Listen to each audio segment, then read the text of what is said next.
reason I got a job at Pipe Wrench Plumbing, Heating and Cooling is to have a good opportunity for me and to provide for my family, help me grow as a person, and get to see the beautiful people of Knoxville. Before coming to Pipe Wrench, I was a traveling plumber. I traveled through Texas, Michigan, Kentucky, and a little bit of Tennessee.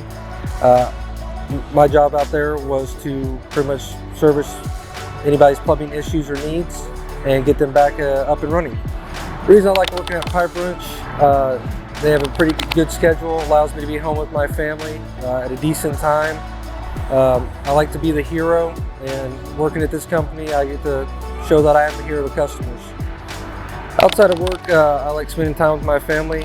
I have a 6-month-old, and we recently just found out that we're having a new addition, and being home with them is the most important thing to me, and being able to cherish those moments.